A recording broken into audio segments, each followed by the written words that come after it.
Hi mga bae! So for today's video, tara samahan niyo ako magtinda.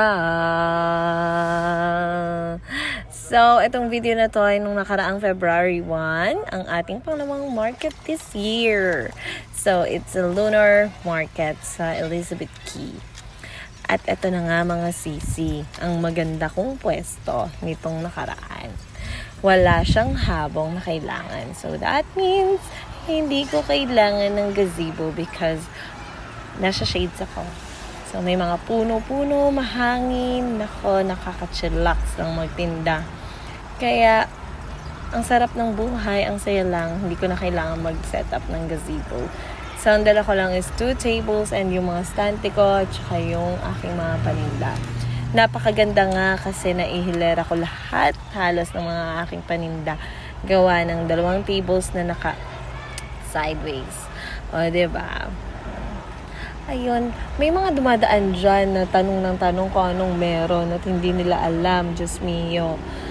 So, syempre, sinasabi ko na ganito ganyan, na Lunar New Year nga, Chinese New Year and everything. Tapos may tinda na until 8 o'clock p.m. At yun nga, napakaganda nito. Kasama ko nga pala dyan yung aking asawa, butihing asawa, na sinamahan ako for the whole time na nagtinda. O, diba? Ang saya ng life. Nung mga panahon na yan, siya yung nag-park ng sasakyan na dinala namin. Kaya wala pa siya niyan. Kailangan kasi, right after mong ibaba yung gamit, kailangan i-park na kagad yung sasakyan. Syempre, hindi na ako nakapaghintay, kaya hinakot ko na lahat ng mga gamit at nag-start na akong mag-set up. Kasi nga naman, alam niyo ba ng sikreto para marami kayong tinda, para marami kayong nabenta, ay magbukas ng maaga at magsara ng pinakahuli?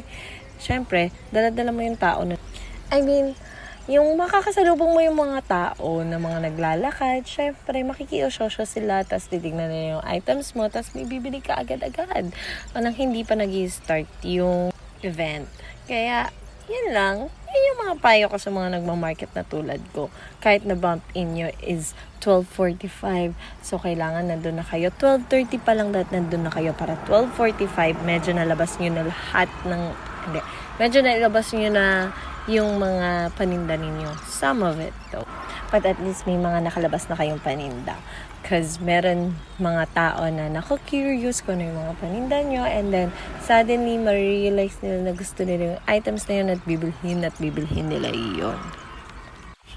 Pero grabe ha, nung mga panahon na yan, akala ko hindi magiging busy. Kasi normally kapag mga ganyang event sa Elizabeth Quay, hindi ganong madaming tao. But that day, grabe.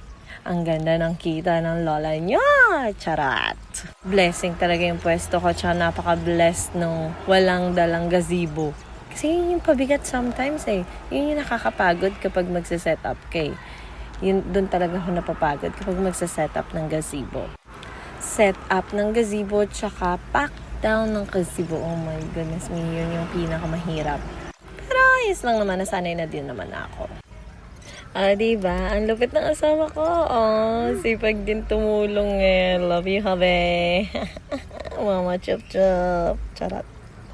Anande. Charot. Best husband in the world.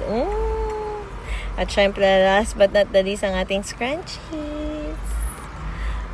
Konti na lang matatapos na ito, mga bi. At eto na. Makikita nyo ng resulta.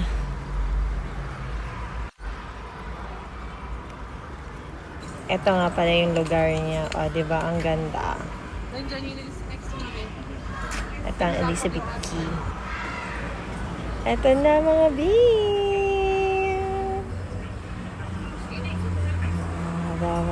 Lapet no. Charot. Hanggang dito na lang.